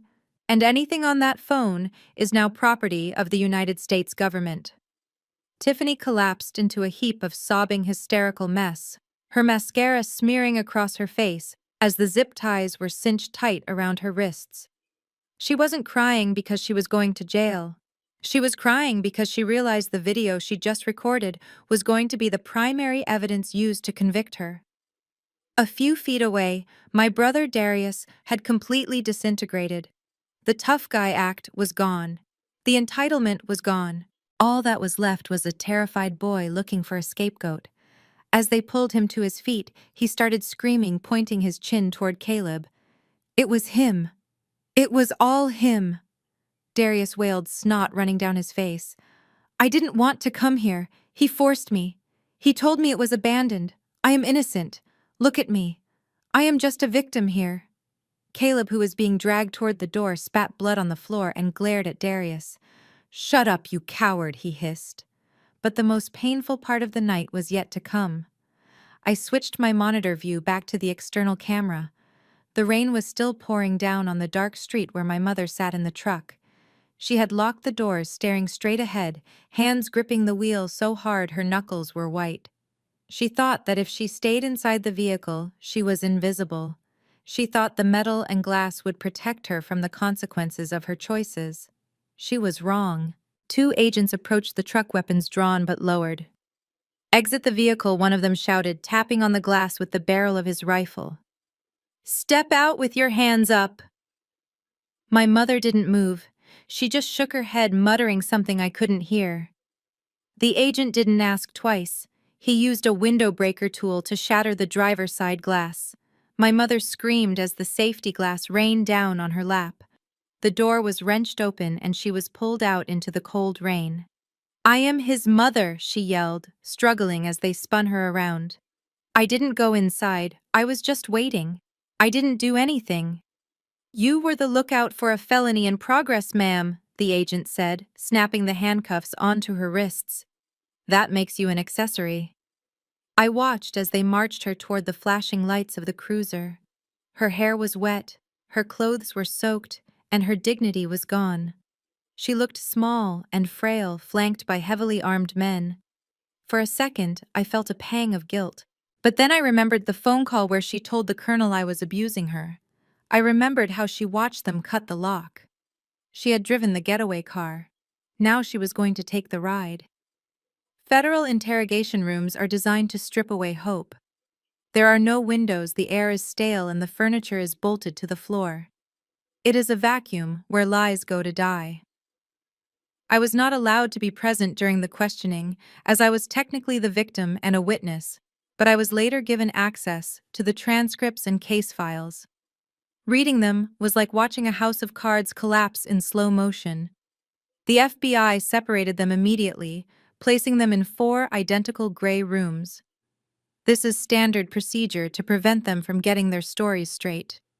But they did not need to coordinate a lie because the truth was already uploaded to the cloud. Tiffany was the first to break. She sat at the metal table, her makeup streaked, still wearing her rain-soaked dress. She tried to play the role of the confused influencer. She told the agents that it was all a prank, a social media skit that had gone wrong. She claimed she didn't know they were actually breaking the law. The agent sitting across from her didn't say a word. He simply placed a tablet on the table and pressed play. Tiffany's own voice filled the small room, shrill and excited. Look at this, guys. We are busting a smuggling ring. We are going to take this place over. The agent paused the video on a frame of Tiffany, zooming in on the Air Force warning label. Ma'am, the agent said dryly, you are on record acknowledging that the property belonged to the military. You then filmed yourself encouraging your accomplices to destroy it. This is not a skit. It is a digital confession with 4,000 views. Tiffany stared at the screen, her mouth opening and closing. She realized that her obsession with fame had just handed the prosecution a slam-dunk case. She slumped in her chair and asked for a lawyer. In the next room, Darius was trying to sell out his stepfather. He was sweating profusely, his leg bouncing nervously. It wasn't my idea, he pleaded. Caleb made me do it. He owes money to bad people. I was just there to carry the boxes. I didn't break anything. The agent swiped a finger across his tablet and turned it toward Darius. The screen showed the high-definition footage from Tiffany Represents live stream. It showed Darius swinging the crowbar. It showed him smashing the sensor array. It captured the sound of the glass shattering and the gas hissing. The video shows you personally destroying a classified navigation component, the agent noted. Your stepfather might have planned it, but your hands held the weapon. Darius put his head on the table and began to weep. Then there was Caleb. He was the hardest to crack. He sat with his arms crossed, his jaw set, maintaining his arrogance even in handcuffs. He insisted that he was a concerned parent conducting a welfare check. He claimed he smelled gas and broke in to save the neighborhood. It was a decent lie, one that might have worked, if not for his daughter-in-law. The agent played the final clip. It was the audio from inside the truck before they got out. Caleb Represents' voice was clear as a bell. We find the cash, and then we torch the place. We blame it on the chemicals. The color drained from Caleb Represents' face. That single sentence elevated his charges from burglary to conspiracy to commit arson and insurance fraud. The agent turned off the tablet. We have the gas cans from your trunk, Mr. Mills. And we have your voice planning the fire. You are looking at 20 years minimum. Caleb looked at the blank screen of the tablet. He realized that the technology he despised, the social media he mocked, and the stepdaughter he underestimated had combined to form a perfect, inescapable cage. The room went silent save for the hum of the ventilation as the reality of his future settled in. The metal door to the interrogation room did not open quickly. It swung open with a heavy, rhythmic thud that signaled authority. Caleb looked up from the table, his eyes bloodshot and rimmed with exhaustion. He was expecting his court-appointed lawyer, or perhaps another agent coming to offer him a plea deal. He was not expecting the person who walked through the frame. I stepped into the room. I was no longer wearing the travel fatigues or the civilian clothes they were used to seeing me in.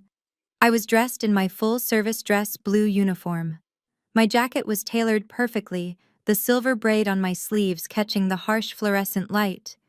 On my chest sat 3 rows of ribbons representing deployments, commendations, and years of service that my family never cared to ask about. I carried my service cap under my arm. I did not look like a daughter. I looked like an officer of the United States Air Force. I signaled the guard to leave us. The door clicked shut, sealing us in. I walked over to the chair opposite Caleb and sat down, placing my cap on the table between us. I did not say a word. I just looked at him. Caleb stared at me, blinking as if he were trying to reconcile the image in front of him with the narrative he had built in his head. To him, I was just Dominique, the stubborn girl who worked in a dusty warehouse. He scoffed a nervous, jagged sound. "You have got to be kidding me," he muttered, rattling his handcuffs against the table. "What is this, Dom? Did you dress up for Halloween? Tell these gorillas to let me go. Tell them it is a family dispute." I remained silent, my expression unreadable. "Stop looking at me like that," he snapped, his voice rising. "You are enjoying this, are not you? You set us up. You lured us there. But you cannot keep me here. I know what you are. You are just a glorified warehouse keeper. You stack boxes for a living. You are a nobody." I leaned forward slightly, resting my elbows on the metal table.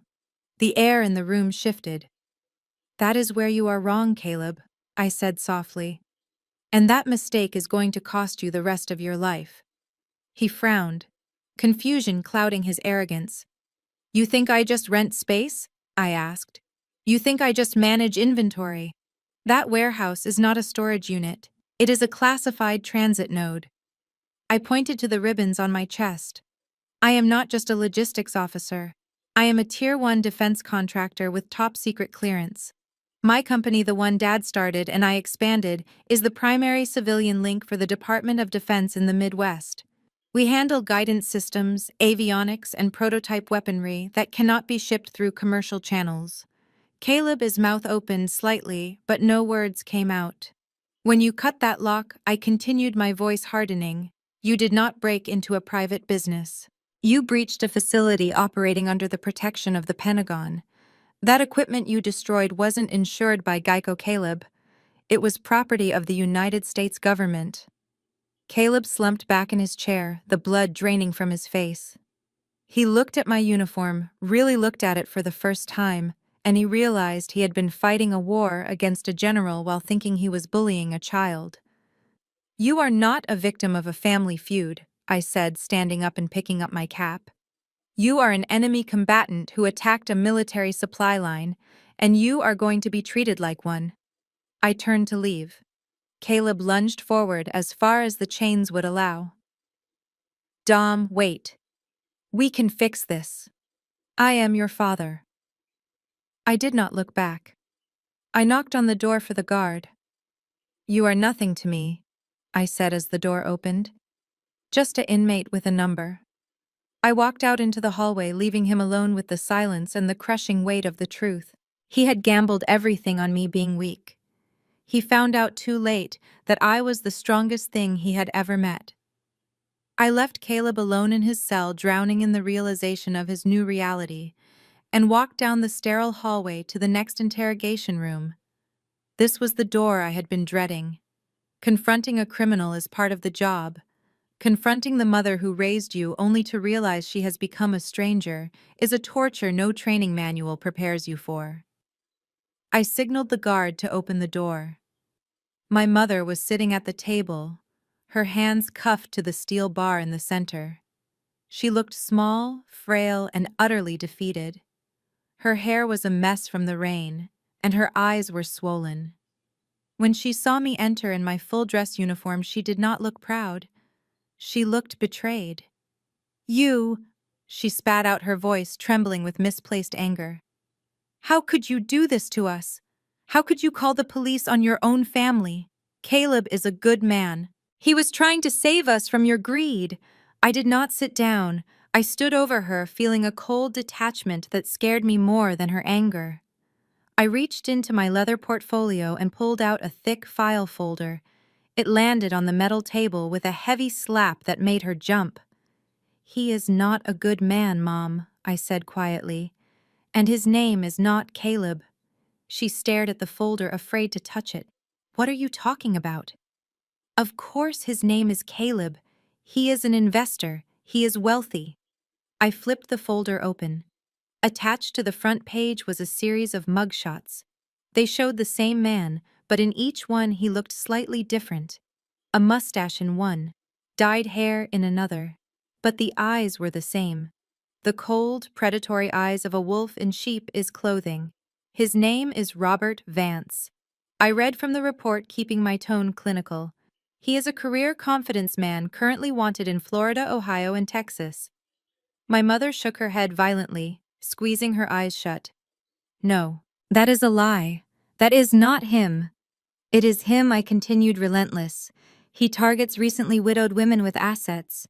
He charms them, moves in quickly, isolates them from their families, and then drains their accounts. He does not have a crypto business. He does not have a bridge loan connection. He has a gambling addiction and $100,000 in debt to a loan shark named Rocco." I pointed to the financial records in the file. "Look at the dates, Mom.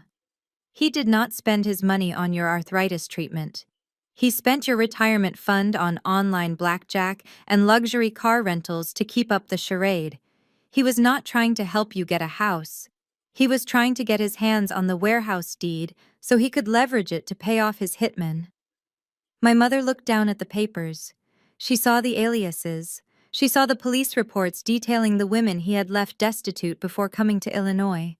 She saw the undeniable truth printed in black and white. The man she had defended, the man she had chosen over her own daughter, was a phantom.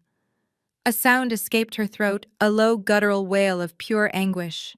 It wasn't just the loss of money, it was the humiliation.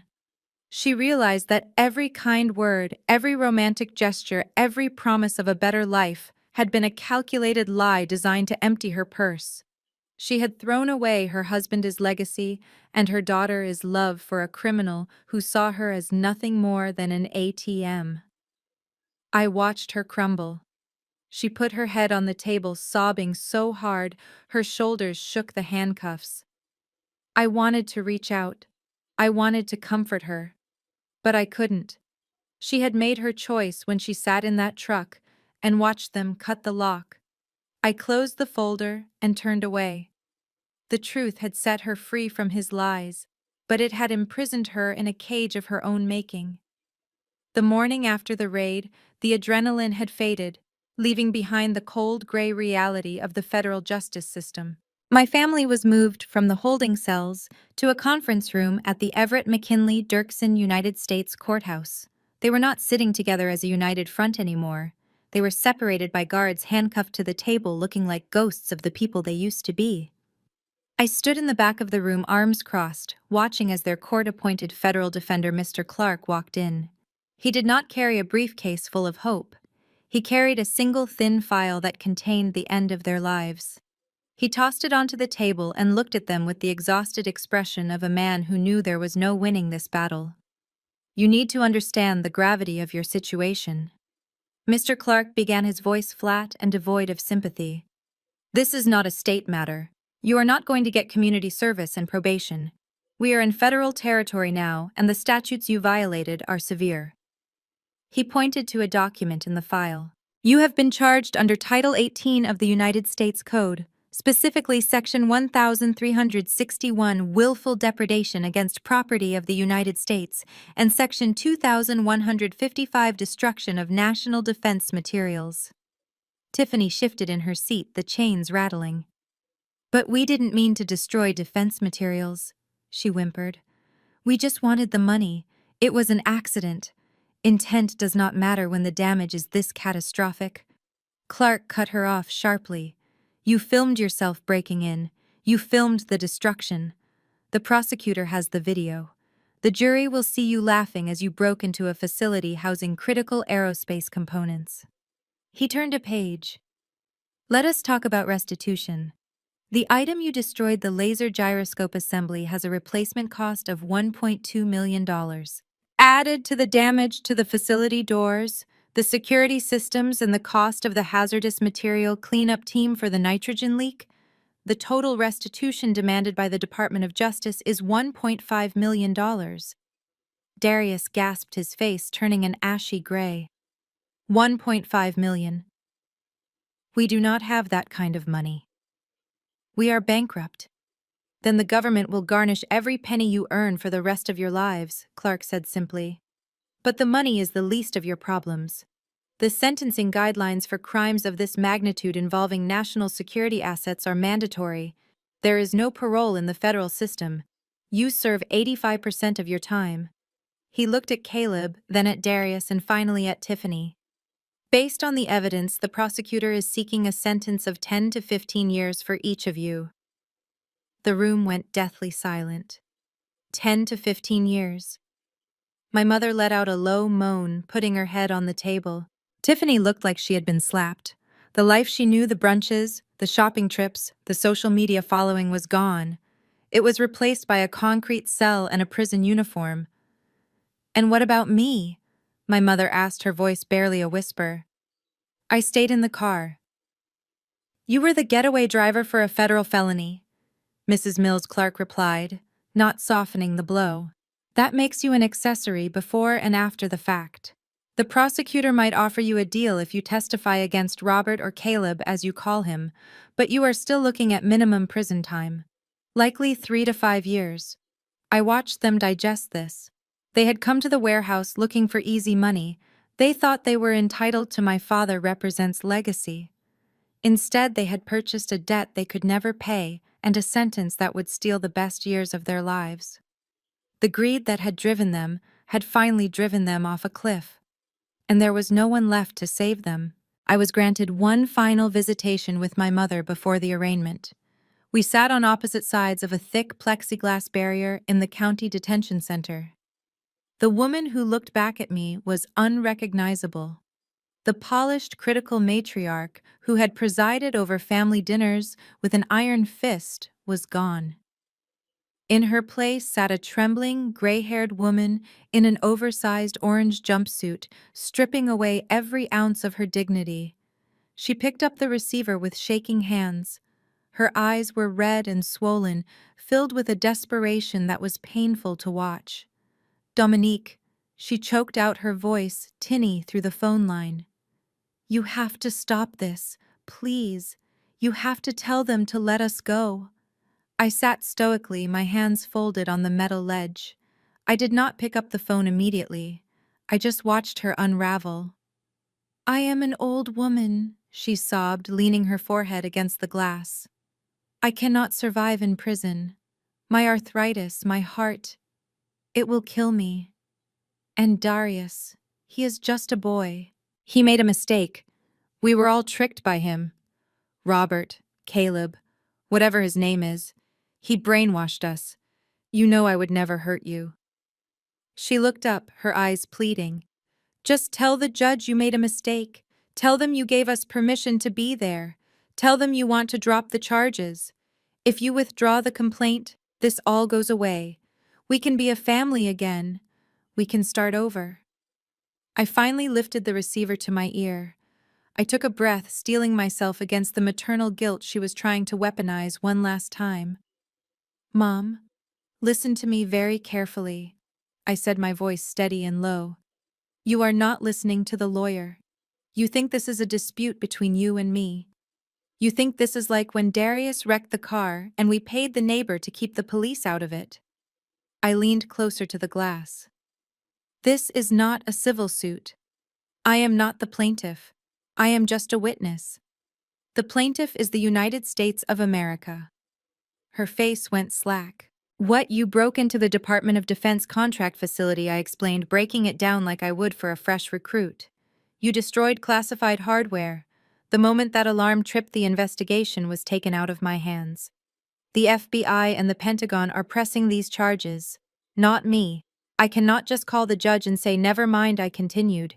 If I went in there and lied, if I said I gave you permission to destroy $1 million guidance system, I would be court-martialed. I would be charged with conspiracy and perjury. I would lose my commission, my pension, and my freedom. You are asking me to go to prison with you. She stared at me, the blood draining from her face, as the reality of the machinery she had caught herself in finally hit home. But you are my daughter, she whispered. You are supposed to save us. I stood up, signaling to the guard that the visit was over. You made your choice when you sat in that truck and watched them cut the lock, I said. You chose a con man over your own blood because he promised you a house. Now the government is going to give you a house. It just has bars on the windows. I hung up the phone. She started screaming, slamming her palms against the glass, begging, pleading, crying out my name. I turned my back and walked toward the heavy steel door. I did not look back. I could not save her from the consequences of her own greed, and for the first time in my life, I stopped trying. The conference room at the detention center smelled of stale coffee and absolute desperation. Mr. Clark, the public defender, laid a document on the metal table that looked innocent enough, but it was essentially a death warrant for the life Tiffany and Darius had built. It was an asset forfeiture agreement. The federal prosecutor is willing to recommend the lower end of the sentencing guidelines, Clark explained, clicking his pen nervously. But only if you make a significant good faith payment toward the restitution immediately. They want liquid assets. Now. Darius looked at the paper, his eyes hollow. What does that mean? He whispered. It means everything goes, Clark said ruthlessly. The savings account for the house, the stocks, the lease on the Audi, the jewelry, the designer clothes. If it has value, the government takes it to pay for the gyroscope you smashed. You are going to be left with zero. Tiffany let out a high-pitched gasp. You cannot take my car. That is my car. And my engagement ring. That is personal property. It is proceeds of a lifestyle you can no longer afford, Clark snapped. You sign this, or you go to trial and likely get the full 15 years. It is your choice, poverty or prison. Darius did not hesitate. He was a creature of comfort, and the thought of 15 years in a federal penitentiary terrified him more than being poor. He grabbed the pen with trembling hands. I will sign, he stammered. Take it all. Just get me a lighter sentence, please. He scribbled his signature, effectively signing away their past, present, and future. He pushed the paper toward Tiffany. Tiff, sign it. We have to do this. Tiffany stared at the document, and then she looked at Darius. For years she had looked at him and seen a meal ticket, a stepping stone to the suburban royalty she craved. Now she looked at him and saw a man who had dragged her into a felony, humiliated her on a global scale, and was now asking her to become destitute. The illusion of love, which was barely there to begin with, evaporated instantly. She did not pick up the pen. Instead, she stood up the chains of her handcuffs, rattling violently against the table. No, she screamed, her voice echoing off the concrete walls. I am not signing anything with him. Darius recoiled. Tiffany, what are you doing? I want a divorce, she shrieked, turning to the stunned lawyer. Did you hear me? I want a divorce immediately. I am not going down with this loser. He promised me a house. He promised me a life, and look where I am. I am in a jumpsuit smelling like bleach because he is too stupid to know the difference between a warehouse and a military base. She turned on Darius, her face twisted into a mask of pure hatred. "You are nothing, you are broke, you are going to jail, and you are useless to me. I want my name off his accounts. I want to be tried separately. Get him away from me." The guards had to step in as she lunged across the table, trying to claw at Darius, Represent's face with her manicured nails. Darius just sat there, shrinking into his chair, weeping silently. He had lost his freedom, his money, and now the wife he had tried so hard to impress was trying to assault him in police custody. They were stripped of everything: the cars, the clothes, the house, and the marriage. All of it was gone. They were leaving that room with nothing but the clothes on their backs and a federal inmate number. 6 months later, the gavel had officially fallen, and the silence that followed was deafening. The chaos of the raid and the drama of the courtroom were replaced by the grinding reality of consequences.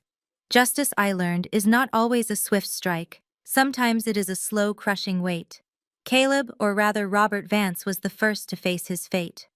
The federal judge showed no leniency for a career predator who targeted military assets.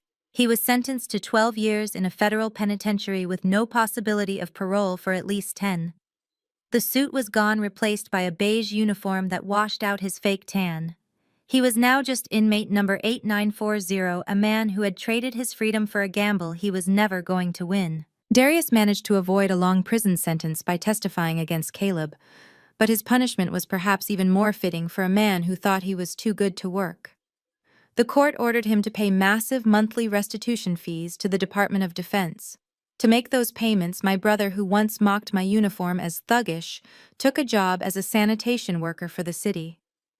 I saw him once from a distance, hanging off the back of a garbage truck at 5 in the morning. He looked exhausted, his face streaked with grime, lifting heavy bags of other people as trash.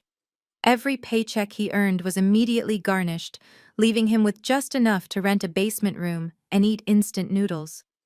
He was spending his days cleaning up filth, which felt like poetic justice for the mess he had made of his life. And Tiffany. She did not stick around to be the supportive wife of a garbage man. She proved exactly who she was the moment the money ran out. She filed for divorce, defaulted on her share of the debt, and fled the state. I heard from a mutual acquaintance that she was in Miami, hanging on the arm of a retired car dealership owner, spinning a new web of lies about being a victim of a wealthy family, is collapse.